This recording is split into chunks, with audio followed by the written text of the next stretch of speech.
Indo British advanced pain clinic నొప్పి మాయం surgery దూరం for appointments 9155515563. Welcome to dream. It's me Anusha Kumal. ఇవాళ మన గెస్ట్ అడ్వకేట్ ఎడ్విన్ కేదాసి గారు ఉన్నారు, వారితో మాట్లాడదాం. నమస్తే సార్. సో ఈ మధ్యకాలంలో సింగిల్ పేరెంటింగ్ ఎక్కువ అయిపోయింది. అందులో ఉన్న benefits, advantages, at the same time challenges ఎక్కువ ఉంటాయి నాకు తెలిసి. సో వాటి గురించి మీరేం చూస్తుంటారు మీకు వచ్చే కేసుల్లో? అనుష, ఒక జనరేషన్ ఏంటంటే ఊర్లలో ఉన్నప్పుడు లేకపోతే జాయింట్ ఫ్యామిలీస్ ఉన్నప్పుడు ఏంటంటే పేరెంటల్ సపోర్ట్ ఉండేది, గ్రాండ్ పేరెంట్స్ సపోర్ట్ ఉండేది, ఫ్యామిలీ సపోర్ట్ ఉండేది. ఏంటంటే చిన్నపిల్లడు పుట్టినప్పటి నుంచి వానికి డైపర్స్ వేయటం కానీ, లేకపోతే నాప్కిన్స్ వేయటం కానీ, లేకపోతే వానికి తినిపించడం కానీ, లేకపోతే వానికి నడక నేర్పించడం కానీ అన్నీ ఏంటంటే ఒక జనరేషన్ అది చూసుకునేది. ఒక సీనియర్ సిటిజన్స్ జనరేషన్ మన ఇంట్లో ఉంది అంటే దే ఆర్ ద ప్రొటెక్టర్స్. అంటే కొత్తగా పెళ్ళి అమ్మాయి అప్పుడే డెలివరీ చేసినా కూడా ఏంటంటే అమ్మ నువ్వేం వరీ కాకు, మేము ఉన్నాము, we are there to support you, we are there to help you, or we are there to guide you అనే ఒక సపోర్ట్ సిస్టమ్ ఉండేది మనకి ఇంతకుముందు. కానీ ఇప్పుడు ఏంటంటే migration from rural areas to the cities for livelihood, బ్రతకటానికి, లేకపోతే చేంజ్డ్ లైఫ్ స్టైల్. నేను ఎందుకు ఊర్లో ఉండాలి, నా హస్బెండ్ ఇంత సంపాదించినప్పుడు నేను ఎందుకు జాయింట్ ఫ్యామిలీలో ఉండాలి, నాకు అవసరమా? లేకపోతే లేదు, ఫాదర్కి ఏంటి, నేను I need to give the best to my child, నా కొడుక్కి ద బెస్ట్ ఇవ్వాలి, నేను సఫర్ అయినట్టు నా కొడుకు సఫర్ కాకూడదు, నేను సఫర్ అయినట్టు మంచి ఎడ్యుకేషన్ కానీ, మంచి లైఫ్ స్టైల్ కానీ, మంచి క్వాలిటీ ఆఫ్ లైఫ్ ఇద్దాము అనే ఒక ఇంటెన్షన్ తోటి ఏంటంటే మైగ్రేషన్ స్టార్ట్ అయిపోయి జాయింట్ ఫ్యామిలీస్ అనేవి ఏమైనాయంటే న్యూక్లియర్ ఫ్యామిలీస్ కిందకి వచ్చేసినాయి. వస్తున్నారు సిటీ లెక్కన ఒక 2 బెడ్రూమ్ 3 బెడ్రూమ్ తీసుకుంటారు, దానికి ఒక 20-30,000 ఫ్లాట్కి పోతా ఉంది. Cost of living is more now. Cost of living పెరిగిపోయి వీడు సంపాదించేయి లేకపోతే అమ్మాయి సంపాదించేయి ఒకరికిద్దరు సంపాదించుకున్నా కూడా ఏంటంటే ఆ చైల్డ్ని తీసుకెళ్ళేసి క్రష్లో వేయాలి, లేకపోతే ప్లే స్కూల్లో వేయాలి. If you want to give the best to the child you need to have the best teacher. Best teacher అంటే బెస్ట్ శాలరీ పే చేయాలి. బెస్ట్ శాలరీ అంటే ఆ బర్డన్ ఎవరి మీదకి వస్తుంది, మళ్ళీ పేరెంట్స్ మీదకే. సో ఏంటంటే కాస్ట్ ఆఫ్ లివింగ్ పెరిగి లేకపోతే మన లైఫ్ స్టైల్ తోటి ఏంటంటే చాలా మంది పేరెంట్స్ ఏంటంటే దో దే కెన్ అఫోర్డ్, మేము అఫోర్డ్ చేయగలిగినా కూడా ఏంటంటే వద్దు, ఒక చైల్డ్ చాలు, we'll give him the best. మనకున్న ఒకే ఒక చైల్డ్కి వానికి బెస్ట్ ఇద్దాము, అమ్మాయి అయినా అబ్బాయి అయినా, we'll give him the best. కానీ అక్కడే ఆ ద బెస్ట్లో ఏంటంటే తరోని ప్యాంపర్ చేసేసి చిల్డ్రన్ని మనమే పాడు చేస్తున్నాము, మన పిల్లల్ని మనమే పాడు చేసుకుంటున్నాము. అక్కడ వాళ్ళు ఏమి నిన్నేం డిమాండ్ చేయరు, నువ్వు ఏది ఇచ్చినా తింటారు, రొట్టె పెట్టినా తింటారు, ఇడ్లీ పెట్టినా తింటారు, ఏది పెట్టినా తింటారు. కానీ లేదు, ముందు నుంచి అలవాటు చేసేదే మనం. అసలు పిల్లల్ని చెడగొట్టేదే parents 101%. There is no doubt. పిల్లలు అట్లా కావటానికి కారణం పేరెంట్సే, పిల్లలు అట్లా చెడిపోవడానికి కారణం పేరెంట్సే, పిల్లల్ని తరోగా ప్యాంపర్ చేసి వాళ్ళ చెడగొట్టేది కూడా పేరెంట్సే. అంతే తప్ప పిల్లలు ఎప్పుడు చిన్నపిల్లలు ఏం డిమాండ్ చేయరు నాకు ఇది కావాలి అని. ఇప్పుడు వాడు ఏడుపు ఆపాలంటే ఏం చేయాలా, వాడికి ఏదో ఒకటి చూపించాలంటే ఏంటి, మూవింగ్ స్క్రీన్, స్క్రీన్ మూవ్ అవుతా ఉంటే ఏంటంటే he will get addicted to the screen. ఈ స్క్రీన్ అడిక్షన్ స్టార్ట్ అయింది. ఇప్పుడు కొన్ని కంట్రీస్లో ఏంటంటే 16 years వరకు 18 years వరకు you should not get a phone, the children should not be given a phone. 16 years వరకు 18 years వరకు స్కూల్కు నువ్వు ఫోన్ తీసుకొని రావద్దు. Many countries are going in for that. వాళ్ళకి స్ట్రిక్ట్ రూల్స్ ఉంటాయి బట్టి వాళ్ళు ఫాలో చేస్తారు. కానీ మన దగ్గర ఏంటి, ప్రతి రూల్ను బ్రేక్ చేయడానికి ఆల్టర్నేటివ్ సోర్స్ ఎత్తుకుతూ ఉంటారు. ఇది ఉందా, దీనికి ఆల్టర్నేట్ వేద్దాము. అది కాకపోతే నా కొడుకును నువ్వు ఫోన్ తీసుకొని రానియవా, నా బిడ్డను నువ్వు ఫోన్ తీసుకొని రానియవా, లా చెప్పిందా నీకు? పేరెంట్స్ వచ్చేసి మళ్ళీ పేరెంట్సే క్వశ్చన్ చేయటము, మీ లాలో ఉందా అట్లా? పోలీస్ స్టేషన్కి వెళ్తే పోలీస్ స్టేషన్లో మీ లాలో ఉందా, లేకపోతే ఏ లా ప్రకారం నన్ను అడుగుతున్నావు, లేకపోతే స్కూల్ వాళ్ళని మేనేజ్మెంట్ని క్వశ్చన్ చేయటము. అవును, నా చైల్డ్కి నేను ఇచ్చుకున్నా, నీకేంటి ప్రాబ్లం అంటే వాడు చేయబట్టి పక్క వాళ్ళు ఇన్ఫ్లుయెన్స్ అవుతున్నారంటే వాళ్ళకి, లేకపోతే వాళ్ళకి లేదు కావచ్చు, నాకుంది నేను చూపిస్తా, ఐఫోన్ ఇవ్వాలా నా కొడుక్కి. So all this is parents, absolutely the parents are the root cause of children. ఇట్లా కావడానికి రూట్ కాజ్ ఎవరంటే పేరెంట్సే. Absolutely too much of pampering, too much of caring, too much of attention ఇచ్చేసి పిల్లల్ని మనమే జడగొడుతున్నాం. అంతే తప్ప పిల్లలు ఎప్పుడు డిమాండ్ చేయరు. ఇప్పుడు నా కొడుకు కార్ వేసుకొని తిరగాల, వాడు మైనర్ అయినా కూడా వాడికి కార్ ఇవ్వాలా, మైనర్ అయినా వాడికి బైక్ ఇవ్వాలా, మైనర్ అయినా వాడికి అన్నీ చేయాలా. ఎందుకు, వాడు తిరిగినప్పుడు నేను తిరగొద్దా? వాడి కొడుకు తిరిగితే నా కొడుకు ఎందుకు తిరగకూడదు? ఒక స్టేటస్ లాగా. ఇప్పుడు ఎన్నో యాక్సిడెంట్స్ చూస్తూ ఉన్నాము. మైనర్ చిల్డ్రన్ బైక్స్ తీసుకెళ్ళి యాక్సిడెంట్ చేయటము, చంపేయటము, యాక్సిడెంట్లలో చచ్చిపోవటము. రీసెంట్గా చూసినాము 6 పిల్లలు కేరళలో డాక్టర్స్ 5 డాక్టర్స్, యూపీలో యాక్సిడెంట్, 6 పిల్లలు. ఏంటి? హెవీ వెహికల్స్, హై పర్ఫార్మెన్స్ ఉన్న వెహికల్స్. అవి ఇస్తే హై స్పీడ్ వెహికల్స్ అవి. You won't know how to control the vehicle, only you know how to accelerate చేయడం తప్ప బండి కంట్రోలింగ్. వాళ్ళ ఏజ్ కి తగ్గ ఇది కూడా ఉండదు కదా, ఏజ్ కి తగ్గ మెచ్యూరిటీ ఉండదు, ఏజ్ కి తగ్గ వాళ్ళ దగ్గర నాలెడ్జ్ ఉండదు, టెక్నికల్ నో హౌ కూడా ఉండదు. ఏదో యాక్సిలరేట్ చేస్తే బండి పోతా ఉంది, బండి ఎంత హెచ్పి ఉంది లేకపోతే బండి ఎంత పెద్దదని చూస్తున్నారు కానీ దాని కంట్రోలింగ్ కానీ ఇది కూడా లేదు. సో ఇప్పుడు పిల్లలు నువ్వు ఇవ్వకపోతే ఒకసారి ఏడుస్తారు, 2 సార్లు ఏడుస్తారు, కానీ నిన్నైతే ఫోర్స్ చేయరు కదా, డాడీ నాకు ఎందుకు ఇవ్వలేదని. ఇప్పుడు నువ్వే వాడు వచ్చి నేను కార్ అడిగినప్పుడు నువ్వు చెప్తే నువ్వు మైనర్వి, నువ్వు కార్ నడపలేవు లేకపోతే బైక్ నడపలేవు, నేను ఇవ్వను, లేకపోతే ఇట్స్ అగేన్స్ట్ ద లా అని చెప్పేసి పేరెంట్స్ ఒకవేళ ఫామ్గా ఉంటే, పేరెంట్స్ ఫామ్గా చెప్పినట్టయితే వాడు ఇంకోసారి ఇన్సిస్ట్ చేయడు కదా. ఇప్పుడు నువ్వు ఎగ్జాంపుల్ చెప్పు, నీ కొడుకు నీ దగ్గరకు వచ్చినప్పుడు నువ్వు ఇట్లా చేస్తే ఇట్లా అవుతుంది, లేకపోతే ఇన్ని సంవత్సరాలు కన్విక్షన్ పడుతుంది, లేకపోతే దీనికి ఇది శిక్ష, you cannot have a licence. అలా చెప్తారా? ఫ్యాక్ట్ మాట్లాడుకుందాం. అది జరిగినప్పుడే పిల్లల్ని కంట్రోల్ చేయగలం. నువ్వు ఈ తప్పు చేస్తే నేను లా పనిష్ చేస్తుంది అని చెప్తారా బాగా డబ్బున్న ఇళ్లలో? లేదు అంటే నువ్వు ఏది చేసినా నేను బయటికి తీసుకొస్తా అని చెప్తారా? The second thing is true Anusha, నువ్వు చెప్పింది పాయింట్ కరెక్ట్. ఏంటంటే నువ్వేమన్నా చేయరా, నీ లైఫ్ నువ్వు బ్రతుకు, నువ్వు ఎట్లా బతుకుతావు, నేనున్నా కదా, మై హూనా థెరపీ నేను చూసుకుంటా, నీకేమైనా. ఈ వర్డ్ ని వాళ్ళు ఎంత నెగిటివ్ గా తీసుకుంటున్నారో ఇప్పుడు అర్థమవుతుంది, అమ్మాయిలైనా అబ్బాయిలైనా ఎవరైనా. It applies to both the sexes Anusha. అంటే ఒక సెక్స్కే అబ్బాయిలకే కాదు లేకపోతే అమ్మాయిలకే లిమిటెడ్ కాదు. ఏంటంటే ఈ సింగిల్ చైల్డ్ ఉండటంతో ఏంటంటే ఇప్పుడు నేను ఇది ఇవ్వకపోతే వీడు ఏం చేసుకుంటాడనే భయానికి వచ్చేసినారు పేరెంట్స్. ఇది నేను చేయకపోతే వీడు ఏం చేసుకుంటాడో, ఏంటంటే థ్రెటనింగ్.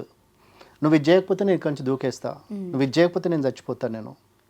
నాకు తెలిసిన ఒక అమ్మాయి తార్నాకలో ఫాదర్ ఐఫోన్ కొనిలేదని చెప్పి 2nd ఫ్లోర్ నుంచి దూకి చచ్చిపోయింది. ఆ మధ్యకాలంలో చాలా అయ్యాయి ఆఫ్టర్ కరోనా. ఫోన్ అడిక్షన్ వల్ల, ఫోన్ అడిక్షన్ అంటే ఎంత ఎక్సెస్ అయిపోయింది అంటే ఎంత ఎక్సెస్ అయిపోయింది. ఇప్పుడు పేరెంట్స్ ఎక్కడికి ఏ సిచ్యుయేషన్కి వచ్చినారంటే బాయ్ ఫ్రెండ్స్ గర్ల్ ఫ్రెండ్స్ ఇంటికి తీసుకొచ్చుకుంటున్నారు, ఇంట్లోనే లివ్ ఇన్ పెడుతున్నారు, బయట ఎక్కడో కాదు. గర్ల్స్ బాయ్స్ని తీసుకొచ్చి ఇంట్లో పెట్టుకుంటున్నారు. Parents are unable to question them where we are heading, ఎక్కడికి వెళ్తున్నాం మనం, అంటే what morals what we are giving. ఏంటంటే నేను వాళ్ళని, నా కొడుకున్న అమ్మాయిని తీసుకొని రానియకపోతే వీడు ఇంకా బయటకు వెళ్ళి ఇంకేం చేస్తాడో తెలియదు, లేకపోతే నా కూతురుని నేను యాక్సెప్ట్ చేయకపోతే నా కూతురు వాడిని ఇంటికి తీసుకొని రానియకపోతే ఇది ఏం చేస్తుందో తెలియదు అని ఒక ఫియర్ ఫోబియా ఒకటి డెవలప్ అయింది పేరెంట్స్ మైండ్స్లో, పేరెంట్స్ సైకాలజీలో. ఏంటి నేను ఇది చేయకపోతే, నేను యాక్సెప్ట్ చేయకపోతే, నేను అలో చేయకపోతే ఏంటి పరిస్థితి నాది. సో దాంతో ఏంటంటే ఇప్పుడు పిల్లలు పేరెంట్స్కి భయపడడం కాదు, పేరెంట్స్ పిల్లలకు భయపడుతున్నారు. ఉన్నది ఒక్కడే కొడుకు, వానికి ఇవ్వకపోతే వాడు ఏమైనా చేసుకొని చచ్చిపోతాడేమో, వాడు ఏమైనా అవుతాడేమో. ఏంటంటే థ్రెటనింగ్, సూసైడ్స్ చాలా కామన్ అయిపోయింది. ఏంటంటే నువ్వు నాకు ఇవ్వవా, సరే మంచిది నేను సూసైడ్ చేసుకుంటా, చాలా ఫ్రీక్వెంట్గా మాట్లాడుతున్నారు. ఇప్పుడు కపుల్స్లో ఏమో డైవర్స్ అనేది కామన్ అయిపోయినట్టు పిల్లల్లో ఏంటంటే సూసైడ్ అనేది వెరీ కామన్ అయిపోయింది అనుష. వాళ్ళని బెదిరించడానికి ఏంటంటే ఈజీ, నేను చెప్పినట్టు నువ్వు చేయవు కదా, లేకపోతే నేను అడిగింది నాకు చేయవు కదా, నేను చచ్చిపోతే నువ్వేం చేసుకుంటావు, ఇదంతా స్ట్రైట్గా ఆ క్వశ్చన్ వస్తుంది ఇప్పుడు పేరెంట్స్కి. Childrens are posing this question to their parents. నువ్వు ఇది చేయవా, సరే నువ్వేం సంపాదించుకొని ఏం తీసుకుపోతావు, తీసుకుపో, నేను చచ్చిపోతే ఏం చేస్తావు నువ్వు, నేను చచ్చిపోతా. అంత సీరియస్ థ్రెటనింగ్ స్టార్ట్ అయింది, which is not good for the society. మరి దీనికి ఎలా సార్ సొల్యూషన్ ఏంటి? సొల్యూషన్ ఏంటంటే అబ్సల్యూట్లీ ఒకటే అనుష, పేరెంట్సే. మళ్ళీ నేను అనేది పేరెంట్సే. చిన్నప్పటి నుంచే మొక్కై వంగంది మానై వంగదా అంటారు, వంగదు అంటారు. చిన్నప్పటి నుంచి మనం తరోగా ప్యాంపర్ చేసి తరోగా ఇది చేసేసి, ఇప్పుడు the purpose of making this video is at least కొంతమంది పేరెంట్స్ అన్న రియలైజ్ అవుతారు what we are doing with our children అని. అంతే తప్ప ఇది అంటే ఏమీ అంటే కనీసం కొంతమంది అని ఆలోచించగలుగుతారు కదా. ఇప్పుడు పుట్టే చిల్డ్రన్ కానీ లేకపోతే ఇప్పుడు మన పిల్లల్ని మనమే జడగొట్టుకుంటున్నాము. రియలైజేషన్ అన్న స్టార్ట్ అవుతుంది, రియలైజేషన్ అన్న స్టార్ట్ కావాలి. అంతే తప్ప ఇప్పుడు వాడు పాము అడిగిని చెప్పేసి తీసుకొచ్చి పామును అయితే ఇవ్వలేవు కదా వాడికి. ఇప్పుడు పాము గురించి నువ్వు చెప్తే ఇంకోసారి వచ్చి అడగడు కదా నిన్ను. లేదని చెప్పేసి నువ్వు పాములోనే ఎత్తుకుంటూ పోయి పామును పట్టుకొచ్చేసి వానికి ఇస్తే పాము అది కరుస్తుందా లేకపోతే వీడు బతుకుతాడా పాము బతుకుతాడా తర్వాత సంగతి. కానీ నువ్వు పాము అడిగినప్పుడు పాముని ఇవ్వకుండా నువ్వు అక్కడ స్టాప్ చేసినట్టయితే అక్కడ ఆగేది కదా అది. వాడు ఇప్పుడు పాయిజన్ అడిగిందని చెప్పేసి పాయిజన్ తీసుకొచ్చిస్తే మనదే తప్పు కదా. వాడికి సోర్స్ తెలియదు కానీ నువ్వు తీసుకొచ్చిస్తున్నావు నీ కొడుక్కి. ఫోన్ తోటి ప్రమాదం అని తెలుసు, లేకపోతే వెహికల్ డ్రైవ్ చేస్తే ప్రమాదం అని తెలుసు. డబ్బు కూడా ఒక్కోసారి excessive spending of money, excessive pumping of money. నా కొడుకు అందరి ముందు నా కొడుకు ఎంత చిన్నగా కావాలా, ఆయిల్ నా దగ్గర ఉంది కదా, నిన్న సంపాదించిందంతా నా కొడుకే కదా, నేను నా కొడుకు ఇచ్చేస్తా. అనుష ఒకటే అనుష ఏంటంటే parents whether it's a boy or girl, నీకు ఒక కొడుకు లేకపోతే ఒక కూతురు ఉన్నప్పుడు వాళ్ళ ఫోన్ లాక్ ఉంది అంటే డెఫినెట్గా you need to keep a vigil on the child. డెఫినెట్గా right behind you something is fish is going on right behind you. Whether అబ్బాయిలతో మాట్లాడటం కానీ అమ్మాయిలతో మాట్లాడటం కానీ, అబ్బాయిలు అయితే ఓన్లీ సిగరెట్, లిక్కర్, డ్రగ్స్ లేకపోతే గ్యాంబ్లింగ్, బెట్టింగ్స్ మీద ఆగుతున్నారు. అమ్మాయిలు నెక్స్ట్ లెవెల్కి వెళ్ళిపోయేసి ఏంటంటే ఈ మధ్య ఈ న్యూడ్ ఫోటోగ్రాఫ్స్ అప్లోడ్ చేయటము. ఏంటంటే అవతలోడు ఎవడో అంటాడు నువ్వు అందంగా ఉన్నావు లేకపోతే నువ్వు చాలా బ్యూటిఫుల్గా ఉన్నావు నువ్వు అప్లోడ్ చేయని. ఆ ఫోటోలు తీసుకెళ్ళి ఎక్కడ అప్లోడ్ అవుతున్నాయో ఎక్కడికి సర్క్యులేట్ అవుతున్నాయో కూడా తెలియదు. ఒక కేసు నేను డీల్ చేసినాను. అమ్మాయి ఫొటోస్ 16 years అమ్మాయి, మైనర్ గర్ల్. అమ్మాయికి ఎవరో బాయ్ ఫ్రెండ్, వాడు 18 years, ఈ అమ్మాయికి 16 years. 16 years అమ్మాయికి 18-year-old బాయ్ ఫ్రెండ్. వాడు ఈ అమ్మాయికి చెప్పినట్టు నువ్వు చాలా అందంగా ఉన్నావు, నువ్వు బట్టలు లేకుండా ఉంటే ఇంకా చాలా అందంగా ఉంటా అంటే అమ్మాయి న్యూడ్ ఫోటోలు అన్నీ తీసి పంపించేసింది వాడికి. వాడు ఫోటోలు తీసేసి నెట్లో పెట్టేసిండు. అమ్మాయి వాళ్ళ సిస్టర్ నాకు యూఎస్ నుంచి ఫోన్ చేసింది, సార్ ఇట్లుంది ప్రాబ్లం ఏంటని. పేరెంట్స్ తలకాయ పట్టుకొని కూర్చున్నారు, మేము ఇక్కడ ఉండాలా సిటీ విడిచిపెట్టి వెళ్ళిపోవాలని. It's absolutely the parents responsibility to look after their children. ఏం చేస్తున్నారు? కొడుకు కానీ కూతురు కానీ ఫోన్ లాక్ చేసి ఉంది, సీక్రెట్గా మాట్లాడుతున్నారు. లేకపోతే సార్ బిజీగా ఉంటున్నారు కదా పేరెంట్స్, డబ్బులు సంపాదించి. పేరెంట్స్ బిజీ అంటే అనుష, నువ్వు అట్లాంటప్పుడు నీకు ఏ రైట్ లేదు. నువ్వు పిల్లల్ని కానీ రోడ్డు మీద విడిచిపెట్టి లేకపోతే పిల్లల్ని anti social, you are making them as anti social elements, right? పక్కోళ్ళకు థ్రెట్, నీకు థ్రెట్. ప్లస్ ఏంటంటే డ్రగ్స్ ఆర్ ప్లెంటీలీ అవైలబుల్. స్కూళ్ళలో కానీ కాలేజ్లలో కానీ ఇంజనీరింగ్ కాలేజ్లో కానీ లా కాలేజ్లో గంజాయి చాక్లెట్స్. అంటే though the government is doing, government కన్నా ఇంకా ఎక్కువ ఈ మాఫియా ఇంకా పవర్ఫుల్. వాళ్ళకి ఏంటంటే ఎవ్రీ డే వాళ్ళకి సప్లై వస్తూనే ఉంటుంది. దాన్ని సప్లై చేయాలా, దానికి మార్కెటింగ్ కావాలా, లేకపోతే దానికి బయ్యర్స్ కావాలి. సో దాన్ని ఎక్కడో ఒక డెఫినెట్గా దాన్ని someway or the other it has to be sold. Supply ఎక్కువైపోయింది, కన్జ్యూమ్ చేసే వాళ్ళు కావాలి. సో ఎంత ట్రాప్ చేయాలి, స్కూల్ పిల్లల్ని ట్రాప్ చేయాలి, కాలేజ్ పిల్లల్ని ట్రాప్ చేయాలి, సాఫ్ట్వేర్ వాళ్ళని ట్రాప్ చేయాలి. సో అంత కామన్ అయిపోయింది. So it's absolutely the parents fault. నీ వెన్ ఎవర్ యూ ఫైండ్ మీ కొడుకు కానీ కూతురు కానీ ఫోన్ లాక్ చేసి లేకపోతే సీక్రెట్గా మాట్లాడుతున్నారు, ప్రైవేట్గా మాట్లాడుతున్నారు, keep an I on them. వాళ్ళ రూమ్ చెక్ చేయండి, రూమ్ సర్చ్ చేయండి, ఏం పట్టుకొని తిరుగుతున్నారు, వాళ్ళ బ్యాగ్స్ చెక్ చేయండి.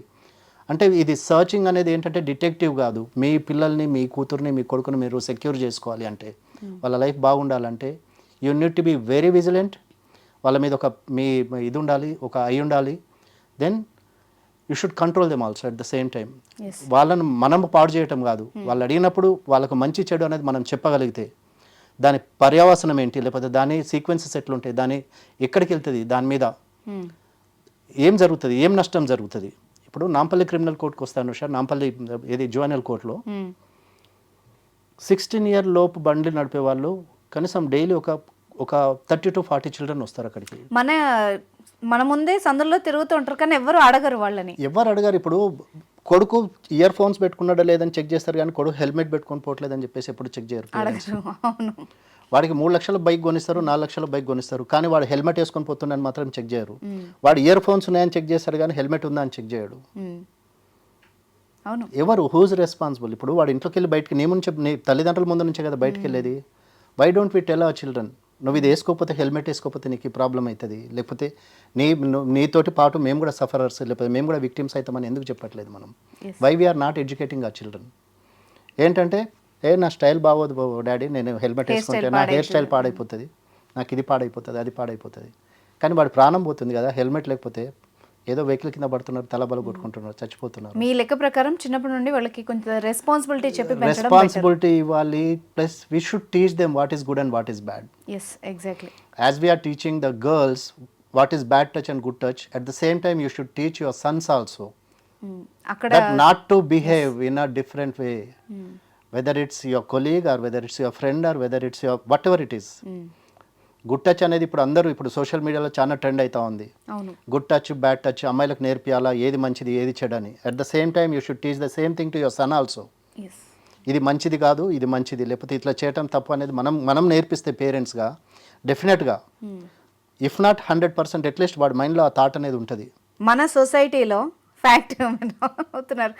ఫ్యాక్ట్ ఏంటంటే ఒక అమ్మాయికి అబ్బాయికి ఎలా చెప్తారంటే, పెళ్ళైన అమ్మాయికి కానీ అబ్బాయికి కానీ వాడు మగాడు, వాడు ఎలా తిరిగినా నువ్వు అడ్జస్ట్ అవ్వాలని అమ్మాయికి చెప్తారు. అదే విషయం చెప్పి పెంచి పెంచి పెంచే ఈ విష పురుగులు అన్నది తయారు చేస్తున్నారు అన్నది మనం అనుకోవచ్చు. Absolutely parents Anusha. అదే ఇప్పుడు ఆ ఏంటంటే ఇప్పుడు మనకు మీడియా చెప్తుంది, అందరు చెప్తున్నారు జెండర్ ఈక్వాలిటీ, జెండర్ సెన్సిటైజేషన్ అని.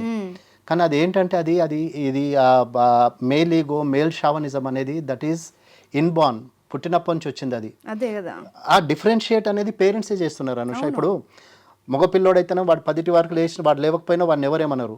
అదే అమ్మాయి దగ్గరకు వచ్చేసరికి నువ్వు 6 అయింది ఇంకా లేవవా, లేకపోతే నువ్వు ఇవన్నీ చేయవా, నువ్వు అమ్మాయి నువ్వు ఇవన్నీ నేర్చుకోవాలని. అట్ ద సేమ్ టైం ఇప్పుడు బాయ్ అయినా గర్ల్ అయినా ఇద్దరికి ఈక్వల్ రెస్పాన్సిబిలిటీ లేకపోతే ఈక్వల్ డ్యూటీ డెలిగేషన్ చేసినప్పుడు డెఫినెట్గా దట్ విల్ హ్యాపెన్. ఇప్పుడు మా ఇంట్లో మేము 4 బాయ్స్, మాకు ఆడపిల్లలు లేరు. మా మదర్కి మేము హెల్ప్ చేసేది. అది ఏంటంటే ఇప్పుడు పేరెంట్స్ దగ్గర నుంచి మనం చూస్తూ ఉంటేనే మనం నేర్చుకోగలం. ఇంకా ఇదే నేర్పించినప్పుడు ఇంకా గుడ్ టచ్ బ్యాడ్ టచ్ ఎక్కడ నేర్పిస్తారు అసలు? అదే నేను అనేది. ఇప్పుడు గుడ్ టచ్ బ్యాడ్ టచ్, ఇప్పుడు బ్యాడ్ టచ్ అని చెప్పేసి ఓన్లీ అమ్మాయిలకు ఎందుకు నేర్పించాలి, బాయ్స్ కూడా ఎందుకు నేర్పించదు?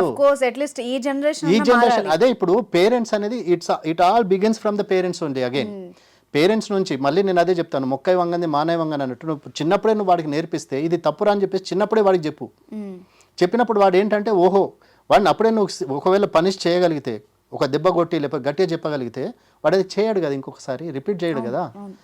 ఇప్పుడు ఇట్ ఆల్ మళ్ళీ పేరెంట్స్ దగ్గరనే ఉంటుంది అదంతా. నీ అమ్మాయికి నేర్పించినప్పుడు అబ్బాయికి కూడా చెప్పు, అమ్మాయికి నువ్వు ట్రైనింగ్ ఇచ్చినప్పుడు అబ్బాయికి కూడా చెప్పు, బాబు నువ్వు ఏ అమ్మాయితోటి మిస్బిహేవ్ చేయొద్దు, లేకపోతే అమ్మాయికి బ్యాడ్ టచ్ అయినప్పుడు నీకు కూడా బ్యాడ్ టచ్ అది. నువ్వు చేయకపోతే అమ్మాయి అసలు ఫీల్ కాదు కదా, అది బ్యాడ్ టచ్ ఇంటెన్షన్. సో ఇవి పేరెంట్స్ సెన్సిటైజేషన్ అనేది పేరెంట్స్ నుంచే స్టార్ట్ కావాలా. All that has to begin from the family. బయటకు వెళ్ళిపోయి బయట ఎక్కడో నేను నేర్చుకుంటా బయట వచ్చేది కాదు. ఫస్ట్ పేరెంట్స్ని అబ్జర్వ్ చేస్తారు పిల్లలు, బయట వాళ్ళని కాదు. They imitate or they see, they follow, they accept or they practise the same thing. Whatever you are doing he does the same thing or she does the same thing. మా mother ఇట్లా చేసింది నేను ఇట్లా చేస్తాను. మా అమ్మ lipstick వేసుకుంటే నేను వేసుకోవద్దా? అంతే. లిప్స్టిక్ వేసుకోవడం నేను తప్పని నేను అన్నాను. The only what I'm saying is imitate. వాళ్ళు మనల్ని ఇమిడియట్గా ఫాలో చేస్తూ ఉంటారు. అవును, అది అంటే మా అమ్మ చేస్తుందంటే అది తప్పు కాదు కావచ్చు, సో నేను ఎందుకు చేయకూడదు? సో అది ఆ సెన్సిటైజేషన్ అనేది it has to begin from the home, from the parents and from the family. It should begin from the family. అంతే తప్ప బయటికి పోయి సొసైటీలో నేర్చుకుంటారు. సొసైటీలో there are so many attractions, right? అవును. ఫ్యాక్ట్ ఏంటంటే స్కూల్లో నేర్చుకోరు, సొసైటీలో నేర్చుకోరు, సినిమాల్లో నేర్చుకోరు, ఏమి నేర్చుకోరు, ఓన్లీ ఇంట్లోనే నేర్చుకుంటారు. ఇంట్లో నేర్చుకుంటే ఇంట్లో నేర్పిస్తే మంచిది. అంటే బయటకు వెళ్ళి ఇప్పుడు వాడు చెడిపోయి ఇదైంది దానికన్నా మనం ఇంట్లోనే మనం నేర్పిస్తే వాడు అసలు అంటే ఒక మంచి సిటిజన్ ఇవ్వగలుగుతాం కదా మనం సొసైటీకి అట్లీస్ట్. అవును, yes, exactly. Thank you so much sir.